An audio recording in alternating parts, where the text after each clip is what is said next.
estás, inmensurable, eternal, por las edades durarás, inagotable raudal. Yo sé que el mundo pasará con cada trama y plan carnal, y todo reino caerá con cada trono mundanal. Pero el amor del Redentor por siempre durará. La gran canción de salvación su pueblo entonará. Oh amor de Dios, brotando estás, inmensurable, eternal, por las edades durarás, inagotable raudal. Amém. A próxima música será em português.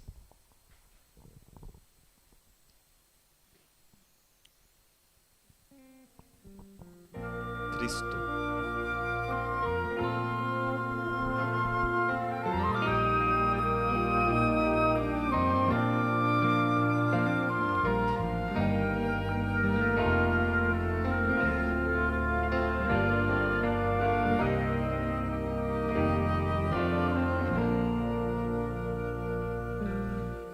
Cristo é amigo, Cristo é irmão, Cristo é grandioso, Cristo é união, Ele é toda glória, Ele é o poder, Cristo é amparo, Cristo é salvação, Cristo é Rei da glória, Cristo é o Senhor, Cristo é amigo, Cristo é amor, Cristo é meu guia, Cristo é farol, Cristo é luz que brilha, Cristo é como o sol, Ele é minha vida, Ele é o meu ser, Cristo é alegria, Cristo é canção, Cristo é Rei da glória, Cristo é o Senhor, Cristo é amigo, Cristo é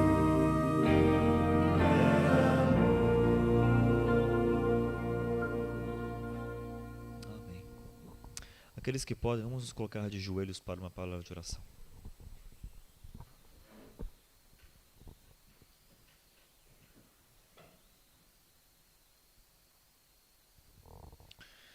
Querido Pai que estás nos céus, como nós cantamos, o Senhor é tudo isso, é abrigo, é amor, é grandioso. E como nós aprendemos no livro de Marcos, capítulo 1, verso 1 também, começa o princípio do Evangelho de Jesus Cristo, Filho de Deus. E nós acreditamos em Ti, Senhor. E por isso estamos aqui, porque nós desejamos também um encontro contigo. Gostaríamos de escutar a tua palavra, de escutar o que o Senhor tem para nos dizer hoje. Te pedimos que o Senhor abra os nossos ouvidos, abra o nosso coração e nos preencha, Senhor, com a tua palavra. Que o Santo Espírito trabalhe em nós através dessa palavra que nós vamos escutar hoje e que sejamos transformados. Que os nossos pontos fracos de caráter, Senhor, sejam também transformados e sejamos fortalecidos em Cristo Jesus. Te pedimos perdão pelos nossos pecados, limpe o nosso coração, Senhor. E também te pedimos um bem especial sobre cada filho teu aqui presente e sobre os teus filhos que não puderam estar presentes conosco. Que o Senhor possa ir ao encontro deles também, Senhor, e que eles possam receber a tua bênção, possam receber a tua presença, o teu amparo também, Senhor. É isso que nós te pedimos e agradecemos em nome de Jesus. Amém.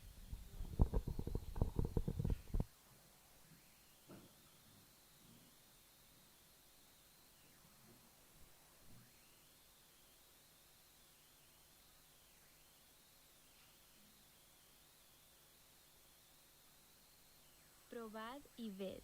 Historias de fe y fidelidad. El desafío del camino misionero. Mi nombre es Jesús Jaime Chauca Enostroza. Soy miembro de la Iglesia Creciendo en Cristo del Distrito Misionero de Huancayo Central. Estoy laborando allí como director de esta preciosa congregación. En el año 2019 éramos miembros de la Iglesia Central y con el grupo pequeño al cual liderábamos teníamos siempre ese deseo, anhelo de plantar una nueva iglesia en una zona donde no había presencia adventista. Y así que en medio de ese año no tuvimos la oportunidad de ser liderados por el pastor Leucadio, un buen misionero, y así también el pastor Edwin Chiroque, departamental de Ministerio Personal. Y ellos en una reunión nos desafiaron de por qué no iniciar, ¿no es cierto?, este proyecto, pero ya pensando a futuro para que pueda ser una nueva iglesia, una nueva congregación. Mi familia, gracias a Dios, somos muy misioneros. Ahí con el espíritu contagiante de los demás miembros, ya íbamos teniendo ese proyecto, ese plan, ¿no? Pero los pastores siempre están colocados ahí para desafiarnos a nosotros como miembros.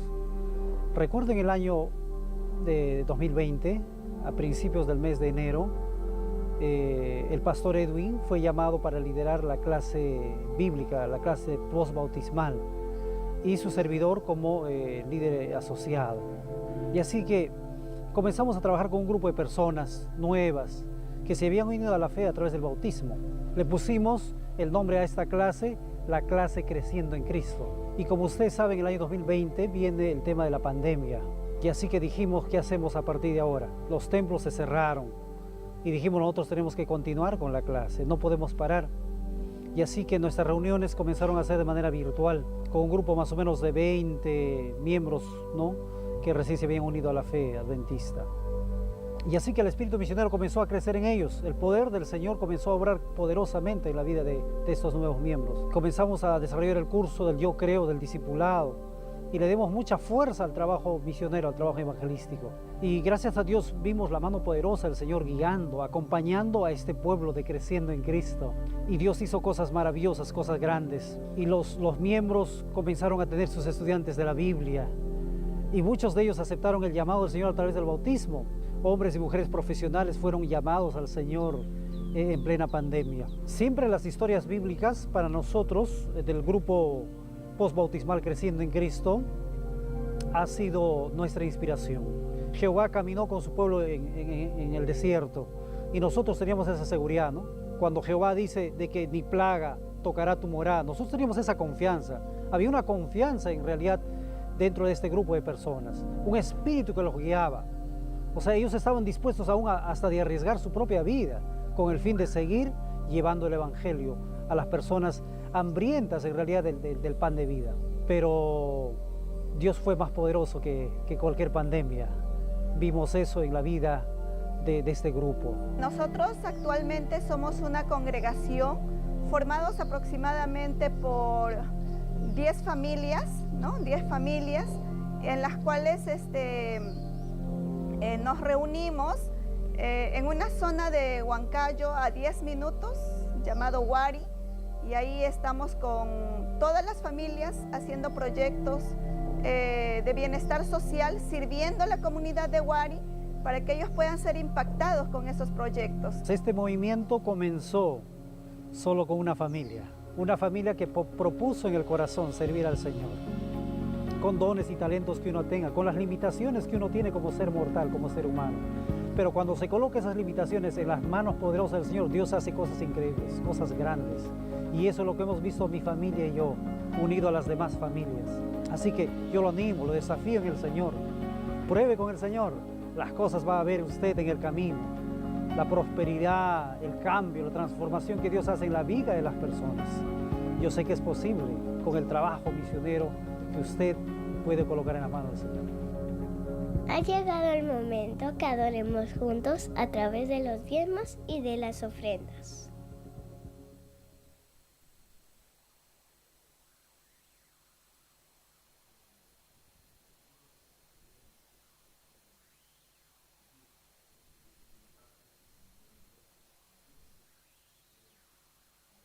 Las experiencias que escuchamos siempre todos los sábados. Vamos a seguir el consejo que Jesús nos ha dejado para nosotros, que ir y predicar el Evangelio en nombre del Padre, del Hijo y del Espíritu Santo. ¿Y cómo hacemos eso? En este momento tenemos el momento de los diezmos y las ofrendas. Y esta es una forma de predicar el Evangelio a todo el mundo. Entonces, en este momento, que Dios nos bendiga y Dios está feliz porque tú haces parte de este ministerio, haces parte de este trabajo, que es de predicar el Evangelio a través de lo financiero, de lo que Dios te da, para que otros también puedan tener la oportunidad de escuchar de este mensaje.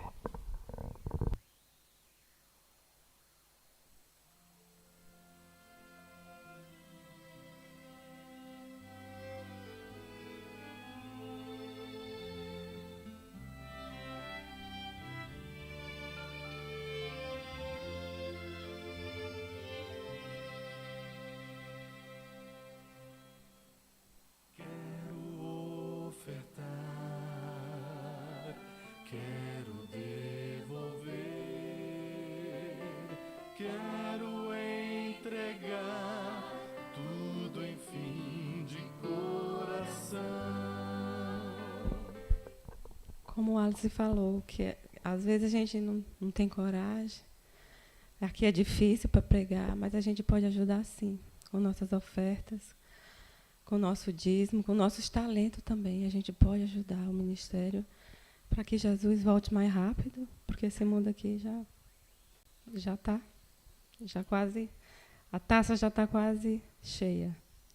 E vamos fechar nossos olhos para orar. Querido Deus, te agradecemos, Senhor, porque Tu é bom. Te agradecemos pela vida, que Teu Santo Espírito, Senhor, guia cada um aqui, e que cada um tenha isso no coração, Senhor, de levar o Evangelho para aqueles que não Te conhecem. Abençoa aqui essas ofertas, para a honra e glória do Teu nome. Perdoa nossos pecados. Por Jesus. Amém.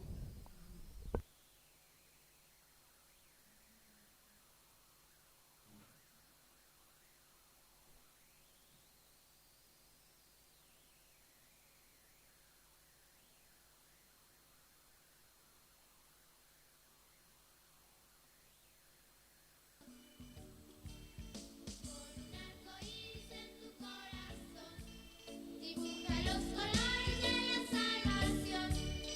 Pon un arco iris en tu corazón. No te olvides de su pacto con Dios. El verde me recuerda creciendo en Cristo, dando un corazón limpio.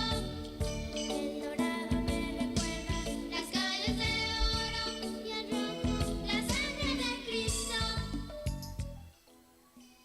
Hola amiguito, bienvenido al momento de adoración infantil. Es un gusto poder saludarte en este día. La historia de hoy se titula Dios envía a sus ángeles y la cita bíblica se encuentra en Primera de Reyes 19:5 y dice: y se acostó allí bajo la retama y se quedó dormido. Pero un ángel llegó y tocándole le dijo: levántate y come.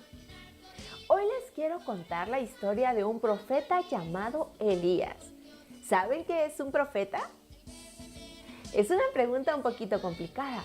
Un profeta es una persona a la que Dios le revela lo que va a suceder antes de que suceda. El profeta tiene la tarea de ir a la persona o personas indicadas y decirles lo que Dios ha revelado para que puedan cambiar su comportamiento y hacer la voluntad de Dios. Elías fue un profeta de Dios. Dios le reveló que no iba a llover durante varios años. Eso significaba que el alimento se acabaría, porque si no hay lluvia, el trigo y los frutos no crecen.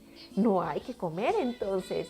Eso significaba también que las vacas, los borregos, todo el ganado moriría, porque no tendrían comida ni bebida. Dios estaba muy triste porque el rey Acab se había apartado de él y había llevado al pueblo de Israel por el camino de los ídolos, muy lejos de Dios.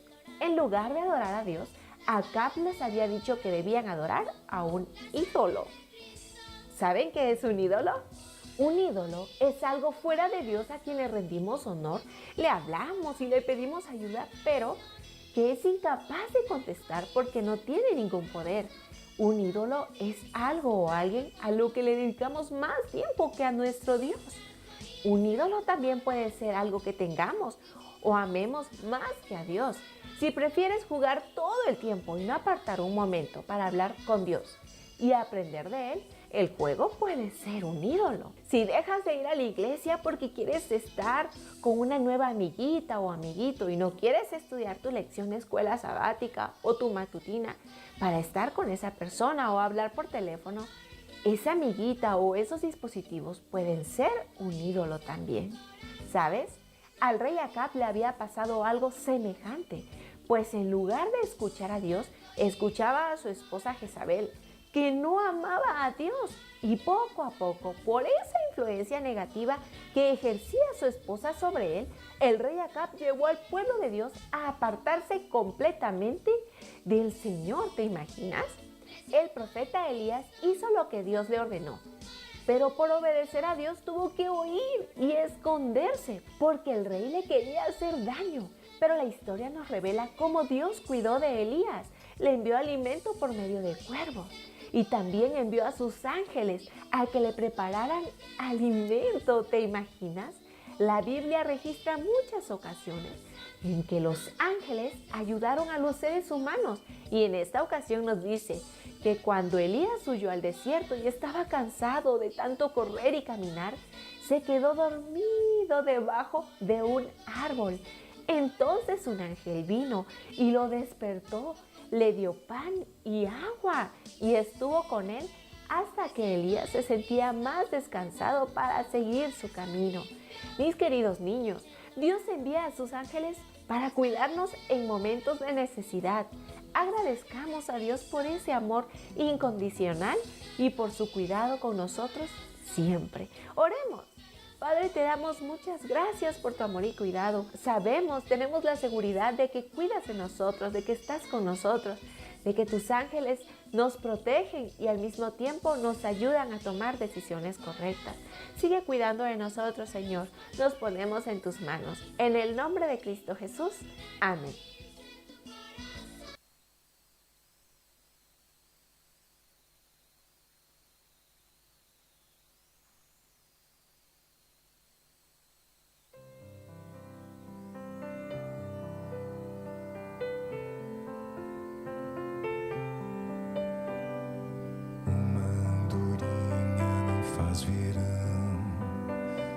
Só pessoa não é multidão.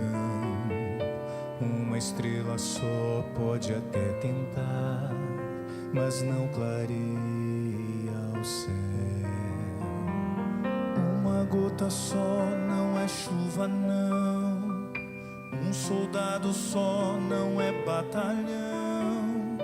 Uma flor sozinha tem seu valor, mas não é jardim, pois a força está na união, na soma do melhor de cada um. O segredo está na união. Nos tornamos fortes quando damos as mãos no serviço do Senhor, na esperança, no fervor. Maravilhas surgirão entre nós, unidos pelo amor. Uma voz em solo não é coral, o amor sozinho não é total. Uma nota só pode até soar, mas não é canção. Um atleta só não é time, não. Uma corda só não é violão. Nem dá pra fazer o arco-íris só pintando azul. Chega de viver tão só. Chega de viver pra si. É hora de fazer amigos, de falar de Cristo e de seu amor. Pois a força está na união, na soma do melhor de cada um. O segredo está na união. Nos tornamos fortes quando damos as mãos no serviço do Senhor, na esperança, no fervor. Maravilhas surgirão entre nós, o Espírito irá nos guiar e teremos a vitória final, final, quando Cristo voltar.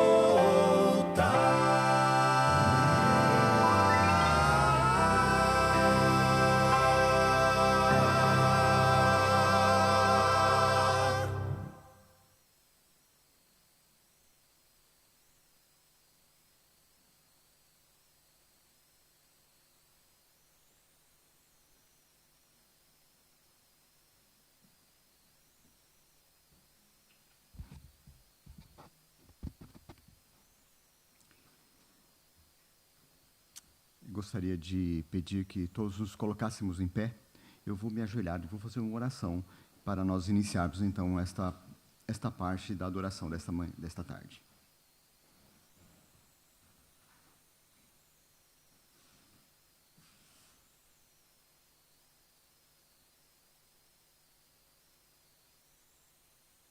Querido Pai que está nos céus, te agradecemos esta oportunidade, pedimos que esteja presente conosco através do Teu Santo Espírito, guiando as nossas mentes para aprendermos aquilo que o Senhor tem preparado para nós. Fala ao nosso coração nesse momento. Nós te pedimos humildemente em nome de Jesus. Amém. Amém.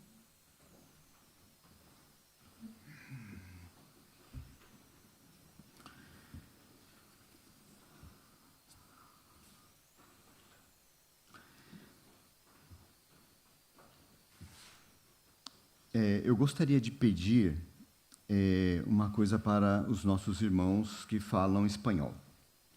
Se não entenderem alguma coisa que eu falar, por favor, levante a mão e pergunte. Não entendi o que você... Pode repetir? Pode me explicar melhor? Tá bom? Nós não vamos aqui fazer um sermão. Vamos conversar um pouco a respeito de um tema que eu considero muito importante, mas é importante que todos entendam. Então, Isabel, se você não entender o que eu estou falando, pergunte, tá bem? Gilson, o que você quis dizer? O que significa isso? Não entendi. Pode repetir, tá bem? É importante que todos nós entendamos. Eu, como sempre, falo bem tranquilo, bem devagar, né? E eu espero, pelo poder do Espírito Santo, que todos entendam, né, o que eu estou falando.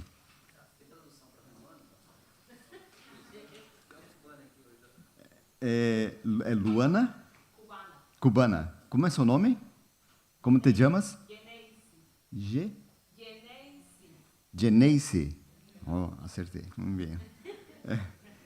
Geneise, se tu não compreendes o que eu hablo, puedes preguntar, está bem? Não te preocupes com perguntar, né? Levantar a mão, não se preocupe com isso, está bem? É importante. Me gostaria falar em espanhol para todos, mas tenho que falar em português também. Então, vou tentar falar em portunhol. Muito bem. Há uns 10 anos atrás, um grupo de cientistas tem estudado os fenômenos que estão ocorrendo em nosso mundo atualmente. Por que tantas catástrofes naturais? Por que isso tem acontecido? E eles estudando, eles perceberam que essas catástrofes, elas têm aumentado exponencialmente. O que significa isso? Que se eu tenho 2, amanhã eu tenho 4, depois eu tenho 8, 16, e as coisas vão aumentando muito rápido, muito. E eles perceberam isso com as catástrofes que têm ocorrido no mundo atualmente.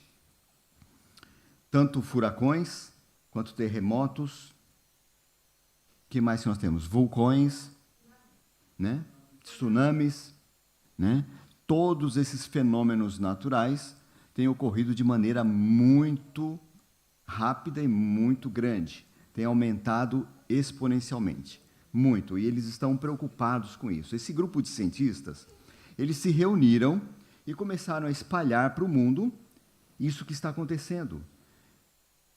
Só que eles não estão espalhando de maneira, eu diria, normal. Eles estão desesperados. Eles estão desesperados. Por quê? Porque, segundo os estudos, a humanidade não passa de 5 a 7 anos acontecendo do jeito que estão acontecendo as coisas. Compreenderam? A humanidade, conforme o que está acontecendo, ou está ocorrendo no nosso mundo, de acordo com essas catástrofes e o aumento, ela não passa, segundo esses cientistas, de 5 a 7 anos. Segundo esses cientistas, alguma coisa tem que ser feita. Alguma coisa tem que ser feita. Então, eles mostram o que está acontecendo. E no vídeo, eles mostram catástrofes no mundo todo. Muitas catástrofes. Inundações que destroem cidades. Vulcões que eliminam cidades. Terremotos que destroem cidades completas. Em várias partes do mundo.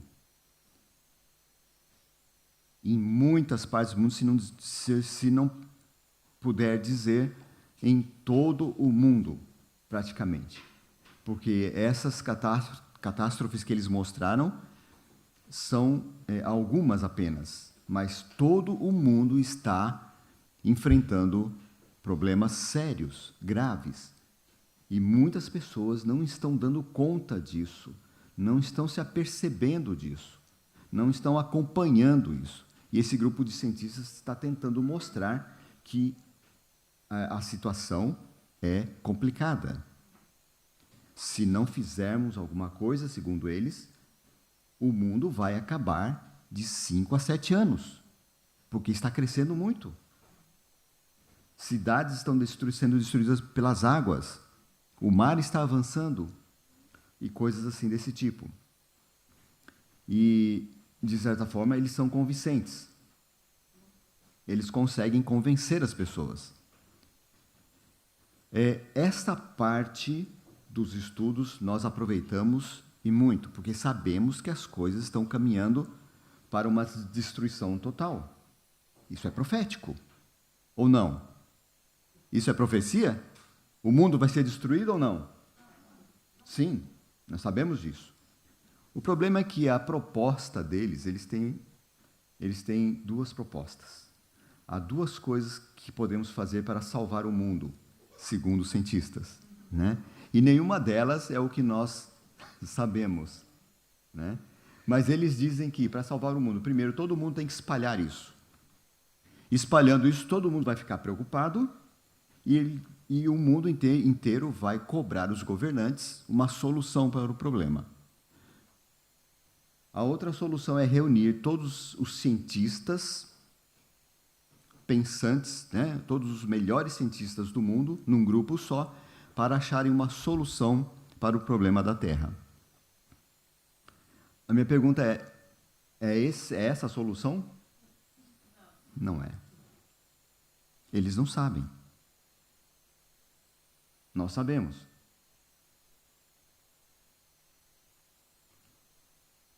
Há mais alguma coisa que eles têm feito? Sim. Eles estão lutando por uma sociedade melhor. Só que essa sociedade é aqui na Terra, não é lá no céu. Para eles, essa sociedade se chama sociedade criativa. Ou seja, é uma sociedade onde você vai ter energia gratuita, onde você vai ter assistência médica gratuita, da melhor, top, né? Você não vai precisar pagar por isso. Você vai ter uma casa, né? Para você morar, você vai receber um salário em torno de $10.000 por mês, né? Então você vai viver uma vida realmente, todos vão viver uma vida igual e com condições. Para eles, 8 bilhões de habitantes no planeta Terra é pouco. É o contrário do que se diz muito hoje, né? O que é passado para nós é que 8 bilhões é muita gente, que muita gente tem que ser eliminada. Essa é a realidade. Muita gente tem que ser eliminada. Porque é muita gente, não há comida para todos. Não vai haver comida para todos.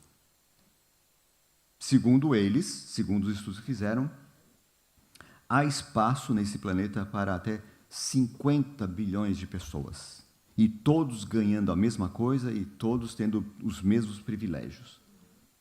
Muito bem. Nesse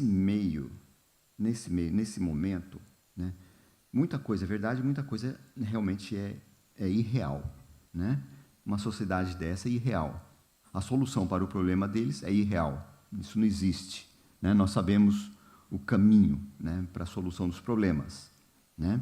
Mas a questão é, quando o povo despertar para as coisas que estão acontecendo nesse mundo e começarem a cobrar os governantes uma solução para o problema, e quando um pequeno povo, né, começar a mostrar a solução para o problema, que é totalmente contrária do que eles estão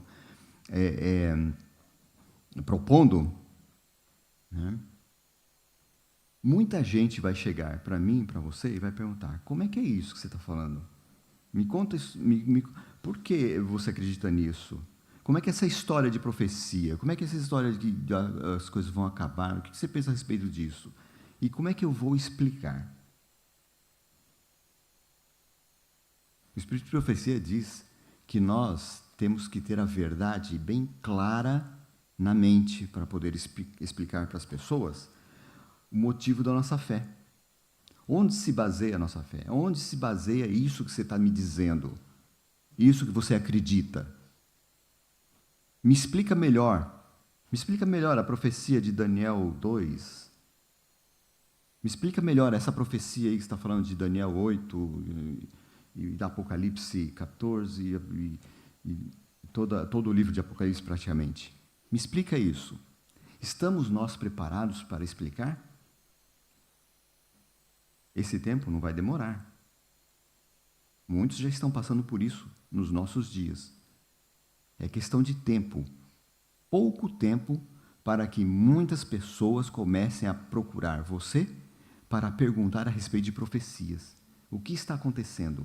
Esses cientistas, eles estão desesperados com o que está acontecendo no mundo, assim como muitos governantes, e o Espírito de Profecia é bem claro nessa questão. O livro Grande Conflito e Eventos Finais fala muito a respeito disso. As mentes pensantes do mundo estão preocupadas com as coisas que estão acontecendo. Mas o povo comum, nós, né, muitos do povo comum, não estão se apercebendo das coisas que estão acontecendo. Aconteceu lá um terremoto lá na Síria, vocês souberam do terremoto da Síria, que destruiu lá uma cidade completa. Ah, isso vai passar, isso é lá. Mas não se dá conta que aqui vai acontecer também? Não se dá conta que em outras partes do mundo vai acontecer também? Então as pessoas estão meio que dormindo. A hora que despertarem, vão começar a perguntar para mim e para você, o que está acontecendo e como é que nós vamos explicar. Por isso, hoje, eu gostaria de introduzir um tema a respeito de profecia. Vamos ver esse tema com calma, para que nós possamos entender, né? Quem sabe um pouquinho mais, quem já entende, entender um pouquinho mais. E se não precisa entender mais, ótimo, graças a Deus, né? Porque já está preparada para poder explicar, né? Para as pessoas que perguntarem. Mas se nós podemos aprender alguma coisinha, né? Que Deus nos ajude a entendermos. Alguém, sem medo de ser pretensioso, mas alguém entende a ponto de saber explicar a profecia das 2.300 tardes e manhãs? Pode explicar? Tranquilo? Muito bem. Muito bom. Graças a Deus por isso. Mas esse vai ser o tema de hoje. Então eu peço paciência para quem já sabe, né? Para quem já entende, já domina o assunto, né? Para que nós possamos, então, acompanhar. De maneira, vamos dizer, rápida, porque não é um estudo rápido, mas de uma maneira simples, né? Esse estudo das 2.300 tardes e manhãs. Ok? Então vamos começar vendo, quem sabe o Adam possa colocar para a gente, né, o slide. Eu espero que dê para todos verem, mas se não puderem ver, Alissa, você pode me ajudar? Eu preciso distribuir essas folhas, um para cada família. Você pode me ajudar a distribuir? Uma folha para cada família, né? Obrigado. Então, nós temos aqui um esquema da profecia das 2.300 tardes e manhãs. Ou 2.300 anos. Por que 2.300 anos? Lá está escrito na Bíblia 2.300 tardes e manhãs, ou 2.300 dias. Por que eu falei 2.300 anos? Porque nós nos baseamos na Bíblia para trocar dias, anos. E onde está isso? Onde está? Números e Ezequiel. Números, capítulo 14, muito bem. 6 a 11, muito bem. E Ezequiel? Ezequiel 4. Muito bem. Quem não sabe esses detalhes, pode anotar aí na folha, tá bem? Pode anotar na folha. Se, Alissa, nós temos mais folhas sobrando? Sim? Se alguém precisa de mais folha, pode pegar aqui com a Alissa. É só um. Sim, graças. Muito bem. Muito bem. Graças, obrigado. A Alissa está aprendendo português, quer dizer, ela já sabe bastante, né, Alissa? Então, com a Alissa, eu não me preocupo em falar português e ela entender, porque ela já entende muito, né? Muito bom. Então, nesses dois livros, nós temos ali o princípio dia-ano, ok? Nós temos ali o princípio dia-ano. Então, quando nós falamos 2.300 tardes e manhãs, ou 2.300 dias, estamos nos referindo a 2.300 anos. Esta é a profecia mais longa que nós temos na Bíblia. Ok? Essa é a mais longa. E, só para vocês terem uma ideia, ela já terminou, já passou. E o que nós temos daqui para frente? Temos alguma profecia ainda, Júnior, daqui para frente? Para se cumprir? Temos, mas são menores, né? São períodos pequenos, né? Que se encontram lá em Apocalipse, e nós vamos ver essa daqui. Por que eu gostaria de tocar nesse assunto aqui com vocês hoje? Porque isso é importante para explicar para as pessoas. Muitas pessoas não sabem o que aconteceu e em que momento nós estamos. E quando essas pessoas se derem conta que nós estamos já no finalzinho da história desse mundo, pelo Espírito de Deus, essas pessoas podem despertar. Por isso é importante que nós saibamos como explicar isso daqui para as pessoas. Ok? Muito bem. A profecia das 2.300 tardes e manhãs, ou 2.300 anos, ela está em Daniel, do capítulo 8 até o capítulo 12, ok? Ela está ali nesse pedaço, e em Apocalipse. Nós encontramos essa profecia nos 2 livros. A questão é, quando começa a contagem, quando começou a contagem dos 2.300 anos? Quando começou? Bom, nós vamos ver então primeiro, lá em Daniel, onde está a primeira citação desse período profético. Vamos abrir a nossa Bíblia em Daniel 8,14. Eu precisava de um leitor oficial aqui. Alguém se propõe?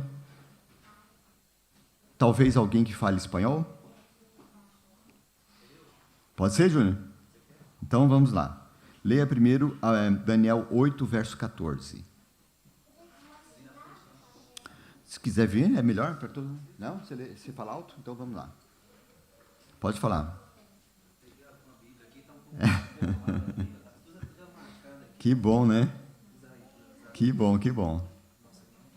Sinal de que estuda, né? 8,14? Fala espanhol? Espanhol, em português a gente está falando, tá? Tinha que estar em espanhol, né, irmão? Agora eu vou ter que traduzir aqui. Bom, você tem... Pode ler em português. Então, vou ler em português, tá bom. Acompanhe na sua Bíblia em espanhol. Ele me disse, até 2.300 tardes e manhãs, e o santuário será purificado. Continua? Até? Esse é o verso 14. 14. Ok. Agora leia o 26. 26. A visão da tarde e da manhã, que foi dita, é verdadeira. Tu, porém, cerra a visão, porque só daqui a muitos dias se cumprirá. Bom, foi apresentado para Daniel esse período profético, 2.300 anos, né? Já vamos direto ao ponto, né? 2.300 anos. E ali, então, no final, no verso 26, ele confirma, esta profecia é verdadeira, né? Essa profecia é verdadeira. Então, vamos acompanhar. Quando inicia esse período profético? Júnior, lê para a gente Daniel 9, verso 25. Vejam que essa profecia, todos esses livros de Daniel, capítulo 8, 9, 10, 11, 12, né, se referem a essa profecia das 2.300 tardes e manhãs, dos 2.300 anos. Todos esses capítulos, ok? Então, quando nós vemos ali, como nós vamos ver, alguns períodos proféticos, eles estão dentro dessa profecia dos 2.300 anos, ok? Então, vamos lá. Sabe e entende, desde a saída da ordem para restaurar e para edificar Jerusalém, até o ungido, o príncipe, 7 semanas e 62 semanas. As praças e as tranqueiras se reedificarão, mas em tempos angustiosos. Segue. Ok, mais um. Depois das 62 semanas será cortado o ungido, e não será mais, e o povo do príncipe, que há de vir, destruirá a cidade e o santuário. O seu fim será como uma inundação. Até o fim haverá guerra, e estão determinadas desolações. Ele confirmará uma aliança com muitos por 1 semana, mas na metade da semana fará cessar o sacrifício e a oferta de cereais. E sobre a asa das abominações virá o assolador, até a destruição determinada, a qual será derramada sobre o assolador. Muito bem, Júnior. Nesse momento está bem. Ok, tranquilo, obrigado. Porque nós temos aqui 3 períodos proféticos, as 7 semanas, as 62 semanas, ou 434 anos, e mais uma semana de 7 dias, que representam 7 anos, ok? Então, nós temos aqui 7 semanas, ou 49 anos, 62 semanas ou 434 anos e 1 semana ou 7 anos. Somando isso daqui, nós temos 490 anos, ok? Tirando 490 anos dos 2.300 anos, restam 1.810 anos, ok? Então, o que aconteceu nessa primeira parte aqui da profecia dos 2.300 anos? Né? O Júnior acabou de ler para a gente, né? O início da profecia foi no decreto de restauração de Jerusalém. Isso é claro. Esse foi o início da contagem desse período profético. Tá? Isso é bem claro. Né? Iniciou aqui nesse período. Isso foi em 457 a.C. Ok? Isso vocês têm lá em Daniel 9:25. Tá bem? Esse foi o início dessa profecia. Aí nós passamos por um período profético de 7 semanas, e depois, nesse período, foi o período usado para a reconstrução de Jerusalém, e terminou em 408 a.C. Depois nós temos 62 semanas, ou 434 anos, e nesse período das 62 semanas nasce Cristo. Depois nós temos um outro período de 1 semana, como o Júnior leu para a gente, de 7 anos. Na metade desse período, bem, vejam aqui no esquema, no ano 27, Jesus foi batizado e iniciou o seu ministério. Na metade do seu ministério, ele foi crucificado, ok? Ou seja, depois de 3 anos e meio, ele foi crucificado. Depois disso, no ano 34, Estevão foi apedrejado. E termina, então, o período de 7 anos, ou 1 semana da profecia. Mas nós continuamos. Esse período, daqui para cá, ele não sofre uma pausa, ele continua. Ok? Ele continua. Se sofresse uma pausa, não poderíamos dizer que é uma profecia de 2.300 tardes e manhãs ou 2.300 anos. Mas ele não pausa, ele continua. A contagem continua. Agora, como achar aqui o início desse período? Ok? O início dos 1.810 anos restantes está aqui, a partir da morte de Estevão. Ok? Só que a profecia nos dá mais 2 períodos proféticos. Né? Vamos lá. Júnior, pode ler daí mesmo, não tem problema. Lê mais para mim, lê para mim aqui. Olha. Daniel 12, verso 11.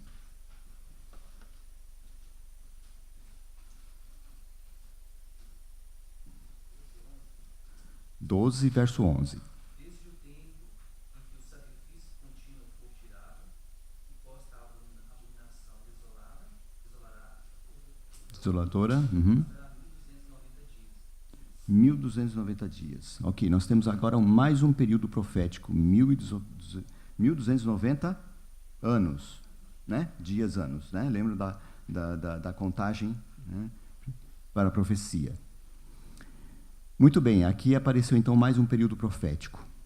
Agora, nós temos aqui ainda em Daniel 7:25 e 12:7. Leia o Daniel 12, verso 7. Houve o homem vestido de linho que estava sobre as águas do rio, quando levantou a mão direita e a mão esquerda ao céu, e jurou por aquele que vive eternamente, e depois de um tempo, de tempos e metade de um tempo, quando tiverem acabado de destruir o poder do bom santo, todas essas coisas serão cumpridas. Ok. Daniel 7:25.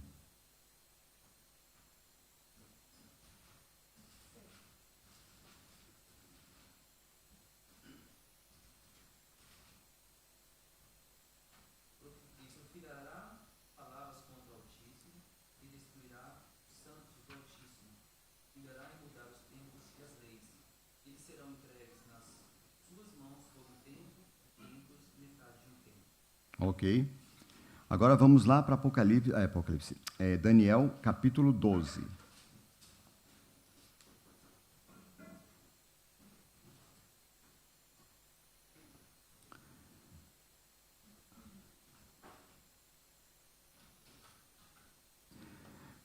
Capítulo 12, verso 11. Júnior, lê para a gente. Desde o tempo em que o sacrifício contínuo foi tirado e posta a abominação desoladora, haverá 1290 dias. Bem-aventurado os que esperam e chegam até 1335 dias. Bom, nós temos aqui 1335 dias, né? Que está aqui, ó. Daniel 12, 12.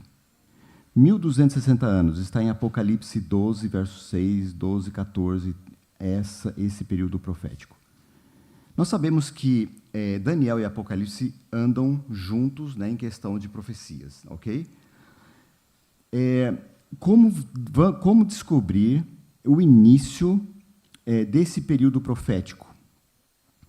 Vejam como é feita a descoberta desse período profético. Nós temos na profecia apenas o final desse período profético. Ok? Se vocês perceberem aqui, 1290 anos e 1260 anos terminam no mesmo período. Quando a abominação desoladora perde seu poder. Termina esse período. Mas quando começa? Então nós vamos contar 1260 e 1290 anos antes, porque a Bíblia não dá o período que inicia os 1290 e os 1260 anos. Não dá o início, dá o final. Então, como descobrir? Então, voltando 1290 anos antes, vai cair em 508. Muitos historiadores dizem que esses dois períodos iniciaram no mesmo período, mas não tem lógica, porque se eu conto aqui 1290 anos a partir de uma outra data, 1854, vou chegar aqui numa data que não ocorreu nada. Então não estaria certo.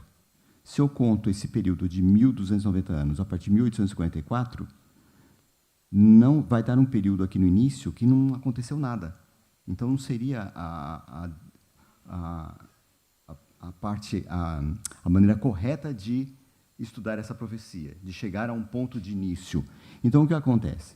Quando o Papa Pio VI, né, foi preso pelo general francês Berthier e perdeu o poder sobre o povo de Deus, se cumpriu, então, essa profecia.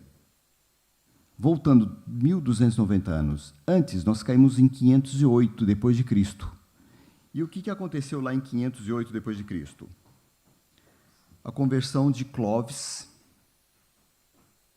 para o cristianismo. E isso significou alguma coisa para o povo cristão? Sim, porque ele fortaleceu o sistema papal. Fortaleceu. E nós temos aqui um período profético muito importante, quando ele deu poder ao Papa. Agora, se nós voltamos 1260 anos antes, a partir desse período profético, voltamos 1260 anos antes, nós caímos em 538. O que aconteceu em 538? Vocês lembram que o Justiniano deu poder ao Papa nesse período? Foi justamente nesse período que Justiniano deu poder ao Papa, poder político ao Papa, e o sistema papal começou a crescer em poder. 538. Se fosse uma data diferente, por exemplo, se nós tivéssemos contado a partir de 1844, 1260 anos, não ia cair aqui nesse período, ia cair em um outro período, que foi o que fizeram, cairia em um outro período que não tinha acontecido nada. Não teria como nós solucionarmos a questão dessa profecia. Mas a partir de 1798, quando o Papa é preso por Berthier e perde o poder papal, e perde o poder sobre o povo de Deus,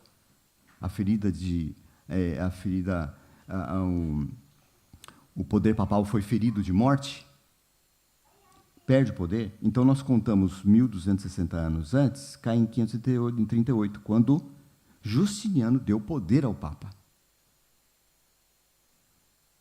E aí sim se cumpre a profecia. Agora, nós temos aqui mais um período profético, que é o final dos 1810 anos. Se esses 1810 anos iniciaram em 34 depois de Cristo, 1810 anos termina em 1844, que, segundo a profecia, seria a purificação do templo. O que aconteceu em 1844?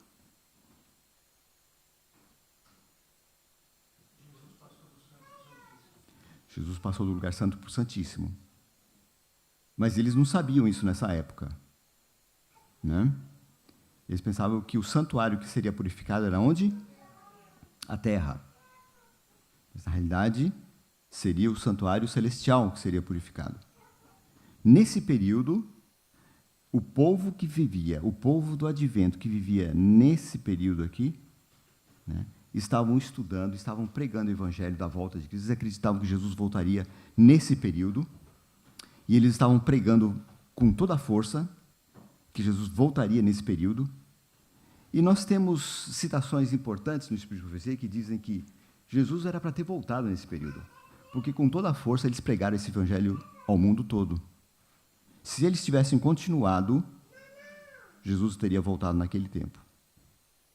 E quem sabe nós nem tivéssemos existido hoje. Mas, 1844, eles estudaram e chegaram à conclusão de que o santuário que seria purificado seria a terra. E aconteceu aquilo que nós já sabemos, né? Houve o desapontamento, porque Jesus não voltou para purificar essa terra, né? Houve um grande desapontamento, mas um grupo pequeno, muito pequeno, continuou estudando e buscando de Deus a solução para esse caso, né? Para descobrirem o que tinha acontecido, por que falhou, o que aconteceu, até descobrirem que o santuário que seria purificado seria o santuário celestial, o santuário do céu. Muito bem. E o que acontecia? O que acontecia no santuário da terra quando ele era purificado? De quanto em quanto tempo ele era purificado? O santuário que Moisés construiu, de acordo com as orientações de Deus. O que acontecia no período... de quanto em quanto tempo acontecia essa purificação do santuário? Uma vez por ano. Muito bem. Cada ano, né? Exatamente. Cada ano o santuário era purificado. O que acontecia no santuário? Como é que era essa purificação? O que ocorria? Quem entrava lá no lugar santíssimo? O sumo sacerdote. Quem é o nosso sumo sacerdote? Jesus. E aí o sumo sacerdote entrava no lugar santíssimo, uma vez por ano, para fazer o quê? A purificação do santuário. Purificação de quê? Dos pecados. Por que ele ficava cheio de pecados? Por quê? O sacrifício diário. Todos os dias o povo de Israel levava lá o cordeirinho para ser sacrificado, né?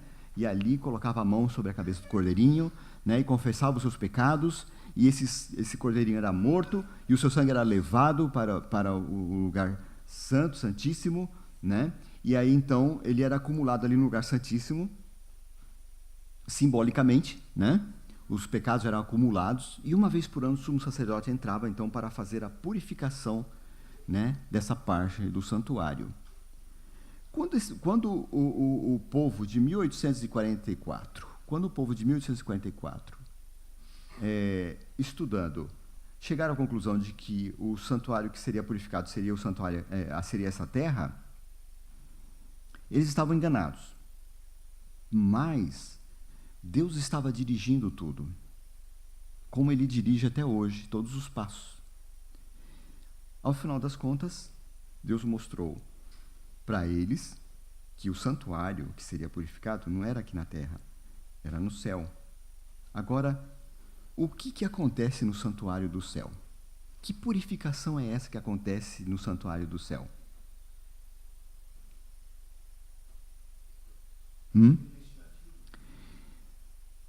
Quando os pecados eram perdoados, né? Por Deus, o sacerdote colocava simbolicamente todos os pecados, né, na cabeça, né, do bode emissário, né, e enviava para o deserto, para o bode morrer lá no deserto, levando todos os pecados do povo, né? Isso significa que estava acontecendo ali o quê? Um julgamento, um juízo, não é isso? Estou certo, Alessandro? O Alessandro é advogado, ele sabe, né, os passos aqui certinhos, né? Estava acontecendo um julgamento ali, ok? Então, os pecados foram colocados num bode emissário, foi levado para o deserto e ali, então, ele morria, né? Simbolicamente, os pecados foram perdoados e alguém tinha que pagar por aqueles pecados, né? Agora, se alguém não confessou os pecados, lá na cabeça do cordeirinho, ele não levou esse cordeirinho não foi levado para morrer, e o seu sangue não foi levado para o santuário, né, como expiação pelo pecado dessa pessoa, o que ia acontecer com essa pessoa se ele não fizesse esse processo? Ela morria com seus pecados, não era perdoado. Se nós estamos a partir de 1840, olha só, a partir de 1844, passando por um processo de julgamento, e o Espírito de Profecia diz que os primeiros a passarem por esse processo de julgamento, quem são? O povo de Deus. Aqueles que dizem que são o povo de Deus. Você se considera do povo de Deus? Então, se preocupe, porque o seu nome já pode ter passado no juízo do céu. Isso é sério ou não é? Se você foi perdoado, graças a Deus por isso. Se não foi perdoado, porque não confessou os seus pecados. Isso é um momento muito importante. É um momento muito sério. Então, para você vir de lá até aqui, foi um processo de longos anos. Como eu falei no início, essa é a maior profecia de tempo que nós temos na Bíblia. Mas nós já estamos aqui, ó. Chegamos ao final dela já. Em 1844. Nós estamos em 2024. 2024. Que esse julgamento começou. E como nós estamos? Onde está o nosso nome? Em que parte do livro? Será que já passou o meu nome? Será que está por vir ainda? Será que eu estou me preocupando a ponto de analisar a minha vida, não é a vida do outro, a minha vida,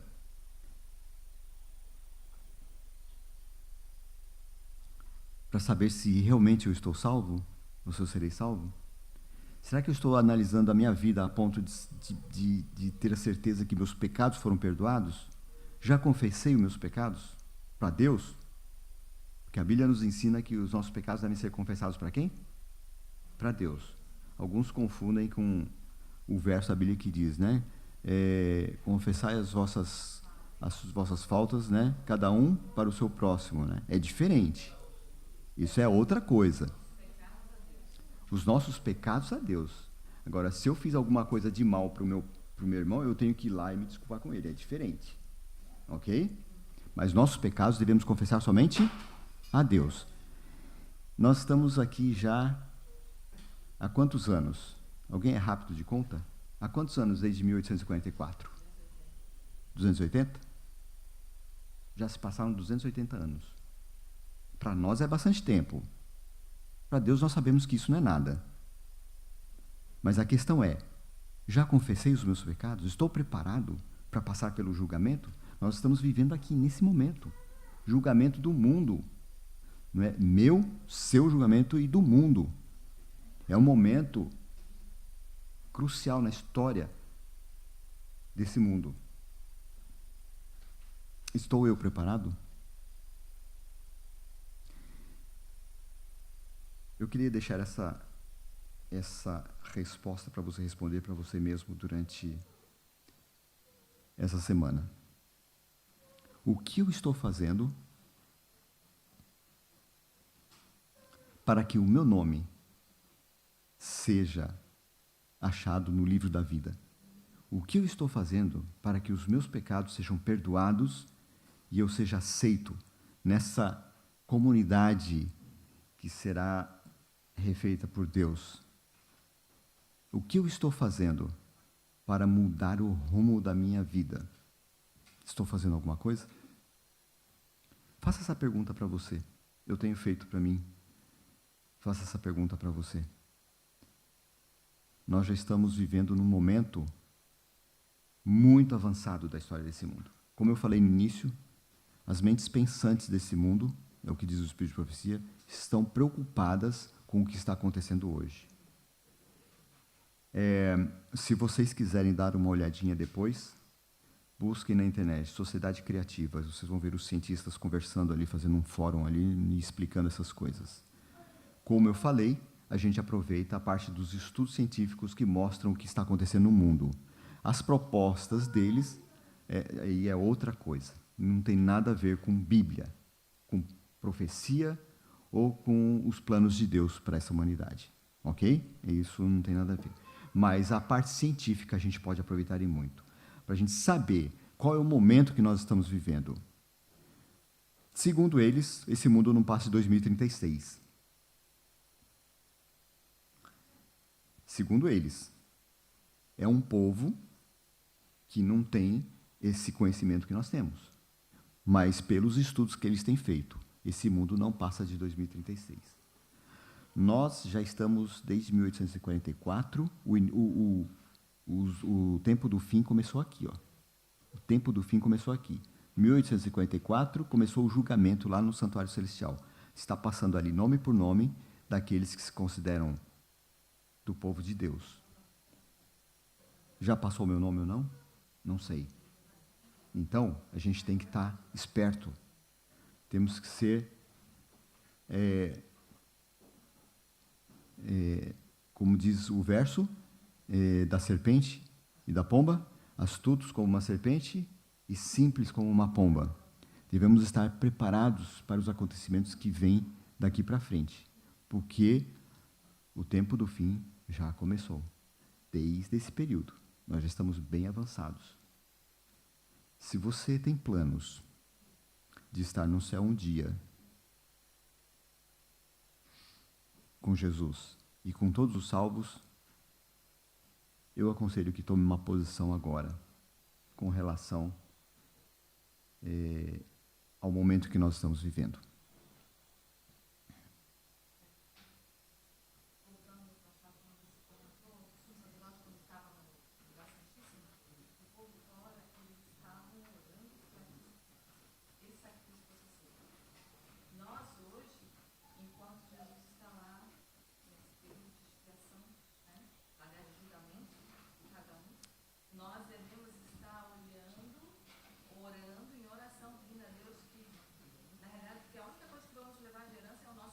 Uhum. Então, se não houver uma mudança, uma transformação no nosso caráter, nós não estaremos lá. Então, a nossa parte hoje, vigilante e em oração. Em oração. É 180 anos, né? Se o nosso tempo é curto e o povo de Israel, depois de confessar os pecados, estava em oração, né, para que os pecados fossem perdoados, e eles sabiam da importância disso, hoje é a mesma coisa. Né? O meu nome está passando. Já confessei os pecados? Depois de confessar os pecados, em oração, devo continuar orando? Com certeza, como o povo fazia. Continuar orando para que os meus pecados sejam realmente perdoados. E eu, então, seja digno de ser achado limpo de todo o pecado, porque as coisas que vão acontecer são fortes. São fortes. E eu espero em Deus que todos estejam preparados. Agora, depois que confessou os pecados, veja que nós temos uma missão ainda a cumprir. Depois de confessar os pecados e receber de Deus a certeza de que eles estão perdoados, nós temos uma missão a cumprir. E isso é um tema para um próximo estudo. Qual é a missão que nós devemos cumprir hoje? Qual é a missão que nós devemos cumprir hoje? Apocalipse 14. O que diz Apocalipse 14? O que tem ali em Apocalipse 14? As 3 mensagens angélicas. Ok? Essa é a nossa missão, proclamar as 3 mensagens angélicas ao mundo que está perecendo, porque não sabe o que está acontecendo. Então, primeiro cuida da sua casa. Casa que eu digo, eu, você, cada um cuide da sua casa. Para que então depois possa levar essa mensagem para o mundo lá fora que está perecendo, porque não sabe. Eles não estão sabendo. E de quem é essa responsabilidade? Olha o que diz o Espírito de Profecia a respeito dos 3 anjos. A mensagem dos 3 anjos, esses 3 anjos representam aqueles que recebem a verdade e com poder abrem um evangelho diante do mundo. Esses 3 anjos representam quem? Nós, que recebemos a mensagem, aceitamos e devemos levar para o mundo essa mensagem. Então nós temos muito trabalho pela frente. Confessar os nossos pecados, pedir perdão para Deus, estarmos preparados para passarmos no juízo, se já não passou. Estarmos preparados para passar lá no juízo que está acontecendo agora no céu. E pregar o evangelho. Cumprir a missão que Deus deixou para a gente. Pregar para o mundo, que nós estamos passando por esse momento agora. É um momento muito, muito importante, um momento especial de julgamento. E quem não estiver preparado não vai para o céu, não vai ser salvo. E sabe o que é dormir para sempre? Sabe o que é isso? Eu não sei. Talvez a gente não saiba. Mas só de pensar já arrepia. Dormir e nunca mais acordar. Quem gosta da sua vida? Quem gosta de estar vivo? Todos nós. Por mais problemas que a gente enfrente, né? Eu quero estar vivo. Só que a ideia de dormir e nunca mais acordar é assustadora. Nós devemos parar e pensar nisso. Meus queridos, que Deus nos abençoe. Que Ele abra os nossos olhos. Que Ele abra os nossos ouvidos. Para que nós entendamos o momento importante que nós estamos vivendo. E que Ele nos ajude, através do seu Santo Espírito, a andarmos nos caminhos do Senhor.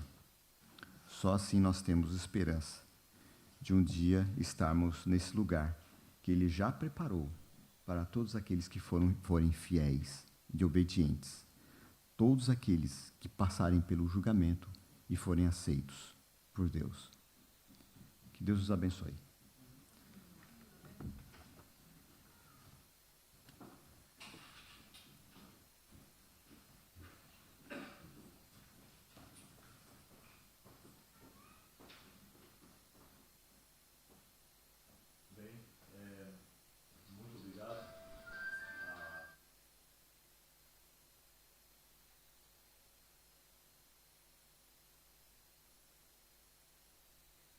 Vamos nos colocar em pé para cantarmos o último hino.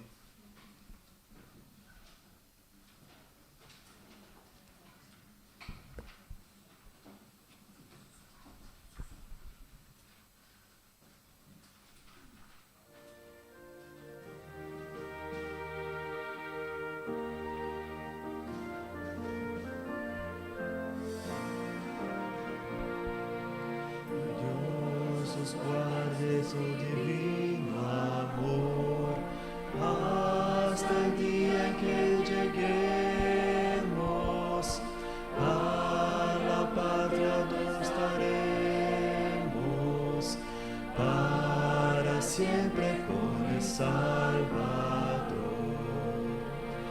Al venir Jesús nos veremos a los pies de nuestro Rey. Reunidos todos seremos un redil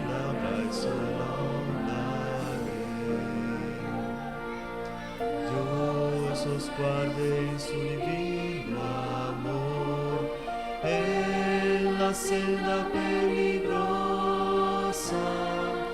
de esta vida tormentosa. Os conserve para y sin temor. Al venir Jesús nos veremos a los pies de nuestro Rey. Reunidos todos seremos un redil habrá solo una grey. Dios os guarde en su divino amor, os conduzca a su bandera, y os conceda en gran manera de su espíritu consolador. Al venir Jesús nos veremos a los pies de nuestro Rey. Reunidos todos seremos un redil habrá y solo una grey.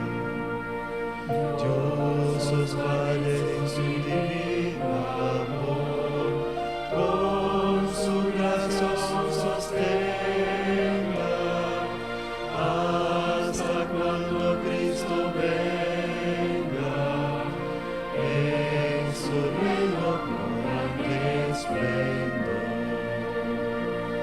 Al venir Jesús nos veremos a los pies de nuestro Rey. Reunidos todos seremos un redil habrá y solo una